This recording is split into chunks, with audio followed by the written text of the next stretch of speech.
it's your boy Davidoff. Welcome back to Premier League Predictions. I'm back at you from a day of work after finishing at 10 PM, back to record a video after work. On Tuesday I was really stressed out and I sort of took a bit of that out on the video in the intro and Europa League Predictions video, talking about how I had the most stressful day of work and I want a new job. And I was so stressed out because it was the worst day ever. Today, Friday, easiest day ever. Literally everything went smoothly. It could not have gone any better. So it's crazy how life contrasts. Work, you work the same job every day, but the days contrast so much. Anyway, I gotta apologize because there was a game on Friday. I remembered last night at about 4 AM. I was about to sleep, so I had no time to record the video. Before, until I think October, I was constantly grinding, going to work full time, coming home 10 PM, I'd just grind videos for every channel and I'd be streaming at least 3 times a week. I've cut down a bit because I want a bit of free time. I want a bit more of a social life and I want to go outside a bit more. So to do that, I've had to cut down on videos, unfortunately.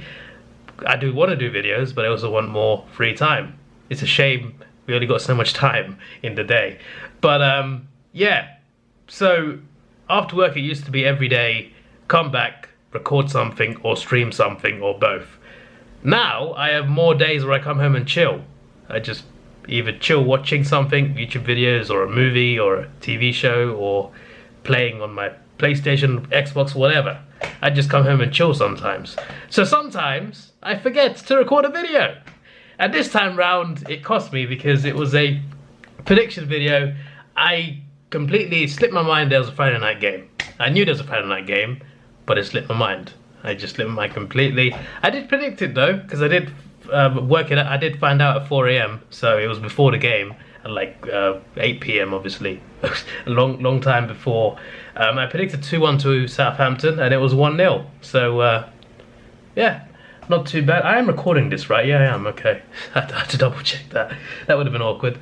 Yeah, so let's predict the next 9 games. Again, apologies for that. So just let me know what you predicted instead of being clever and saying, I said 1-0. No, you didn't. All right, don't lie. All right, your actual prediction. All right, your actual prediction. Anyway, regardless, you can just leave that out anyway. You can just pick the other 9 games. The biggest game is at the start. I've been looking forward to this and I cannot watch it because I work at 2 PM. Technically I can watch half of it or most of it, but it doesn't want to wake up. I wake up at 12:30. I wake up at this time, so no, it's not happening. I'll be getting ready for work while the goals fly in. Man United v Man City. Manchester derbies for the most part are quite fun. I feel like United win more away against City than at Old Trafford. Although last year I'm pretty sure they beat City. Was it last year? Or the year before? Where they beat, was it 2-0?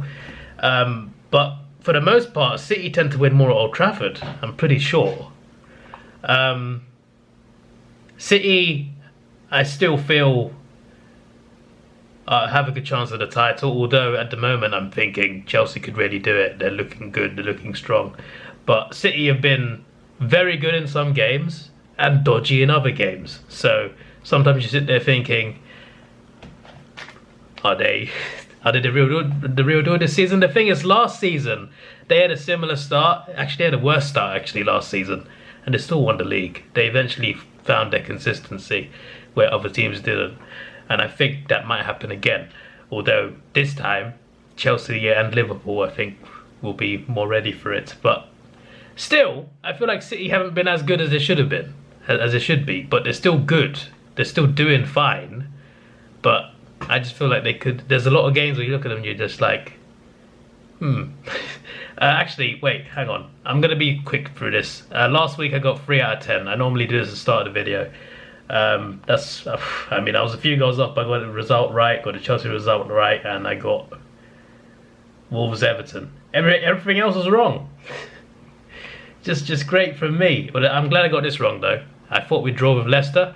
We won 2-0. For me, that was our most impressive win this season. When you consider who we've beaten. We beat Burnley 1-0, Norwich 1-0, beat Tottenham. What's impressive about any of those wins? I'm not taking the piss. I'm just saying what's impressive about winning those games. But Leicester away, good win. Anyway, let's actually predict. I'm late, very unprofessional. Forgot to do my green screen as well. Man United. I got a sneaky feeling it'll be a draw. Whenever I predict a draw for big games, I always go 2-2. I don't know what it is about the scoreline 2-2, but I just go for it. I got it right for City Liverpool, I think it was. I'm gonna go 2-2. I'm gonna go a draw. A score draw. But it could be 4-0 Man City, so we'll see. I would like to think that after the 5-0 against Liverpool, I prefer City win this game, to be honest, but after that 5-0 loss, I would feel like United would learn from that. Could be wrong, but I just can't see them getting smashed like that at home twice in the space of a few weeks. But it could happen, but we'll see.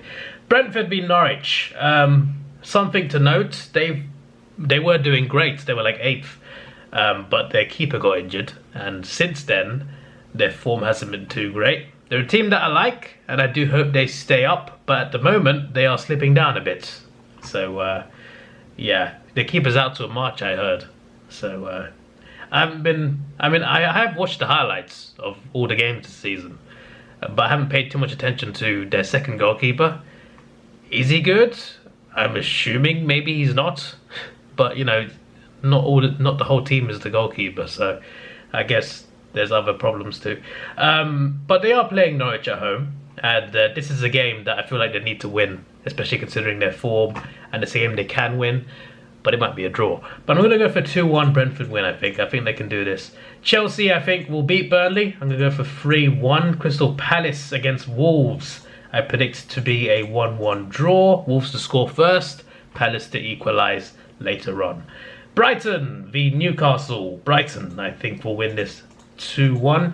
Newcastle haven't won a game yet, and I don't think Brighton away is where they start. Brighton last week drew 2-2 with Liverpool from 2-0 down. So, you know, they're having a good season too. They're up here. They could have been top at some point as well. So they've been doing well.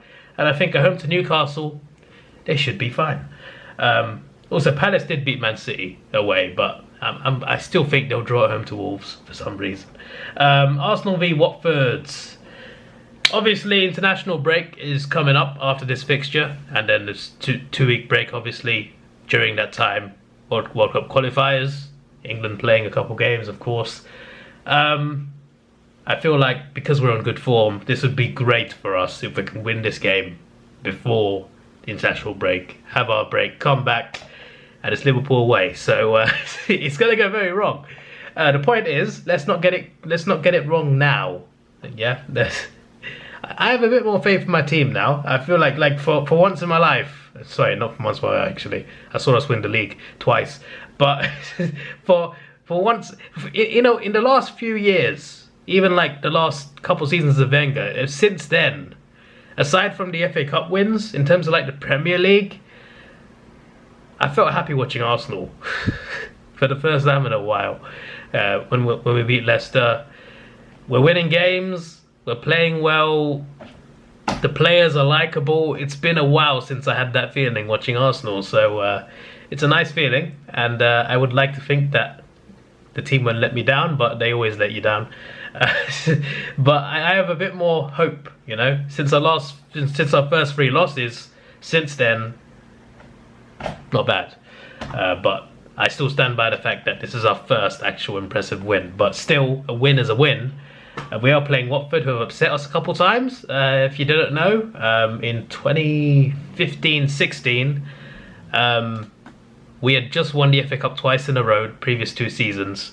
We were on the verge of a three-peat. We're not on the verge of it, but we're in the quarterfinals, and the teams in the last 4, we had a chance. Man United were there, to be fair, and they won it, but we had a real chance. We would have had an easy semi-final as well.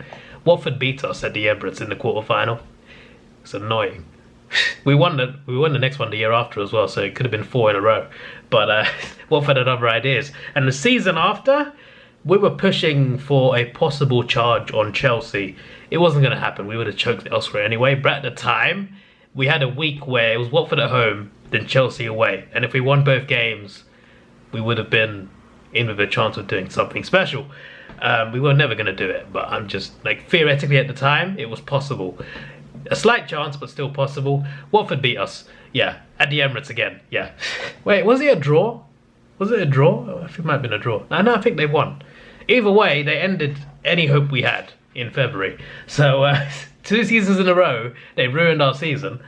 I'm just saying, them at the Emirates is a scary prospect. That's all I will say. But I do feel we'll beat them this time. All right, 2-0. 2-0 to the Arsenal. Everton v Tottenham. I don't trust Everton. I know Spurs form ain't great. They have got Conte in, but it's not about manager bounce or anything. It's just Everton are just not. They're just not what they were. I mean, they weren't that big. They weren't that great anyway. But I mean, I liked Everton, and I still like Everton. One of my favourite Premier League clubs. But they're dreadful at the moment. Dreadful. And Spurs normally do quite well away at Everton as well. So I'm going to go for 2-1 Spurs victory. Leeds United v Leicester City. 2-1 Leicester victory, I think. Narrow 2-1 Leicester win.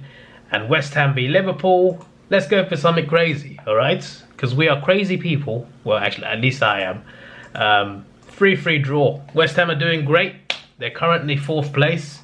Liverpool obviously doing great as well. In Champions League group, they won 4 in a row. They've already guaranteed 1st place, and they're 2nd, 3 points behind leaders Chelsea. Too many draws for their liking, sure, but they've done well so far. Still in the title race, through to the Champions League knockouts, in the League Cup quarters. But West Ham, also League Cup quarters, doing well in Europe. 10 points from their first 4 Europa League games. 20 points, equal with 3rd place Man City. 5 points off the top after 10 games. They're living the life, West Ham.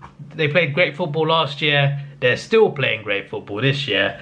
So I look forward to seeing what they do for the rest of the season. But they're at home against a big team. And, well, they knocked out City United in the League Cup. You know, they've had a great time. And I think it will sort of continue with a draw, a high-scoring draw against Liverpool.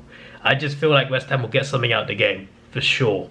But you never know. Liverpool, obviously, when they're on form, there's something else. But so West Ham. So we'll see how that goes. So my predictions are West Ham 3, Liverpool 3. Leicester to beat Leeds 2-1 away from home. Spurs to beat Everton 2-1 away from home.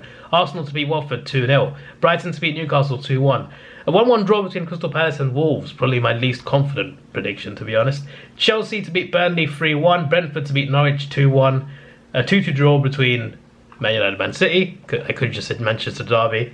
And obviously, I predicted 2-1 for Southampton and Aston Villa. It was 1-0, so yeah. But that's out the way now. This is your boy Davidoff. Please like, share, subscribe. Actually, you know what? I haven't checked fantasy.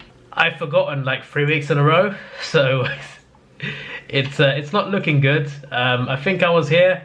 Look, 38 points. I sacrificed my team to get Ronaldo in. It took weeks of transferring in and out. Then I had too many United players, so I still couldn't do it. As soon as I got him in, it stopped scoring. He did score last week, though. Yeah, I got 35, 41, a bit better. And then 45. Ronaldo getting 12 of those. Fernandes as captain getting 12. Salah getting 5 there. These are the 3 guys that have been getting me points. Then Bissaka as well got 7 there. It's not great. I brought a couple people in. I brought Tomiyasu in. Why is he not on the field? I thought I subbed him in.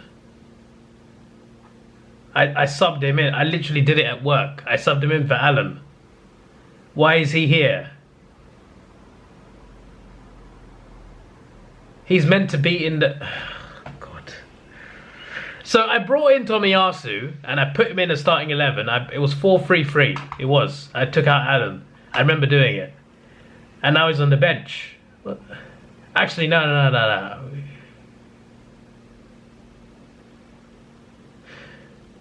Did I do it too late? No, no. He's still on the... Okay, it didn't work. It didn't do it. Oh, God's sake. I swear I put him in.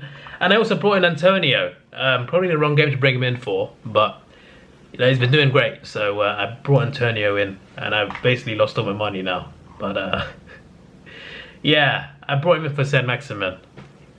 Saint Maximin's doing well, but I brought in Antonio because I thought, why not? Screw it. I don't know why he's not in there. I literally subbed him in. So I'm hoping one of these doesn't play. Probably he doesn't. He probably doesn't play. I mean, he does play. He gets points sometimes, though. This is your boy Davidoff. Please like, share, subscribe. Thanks for watching. Have a good day and see ya.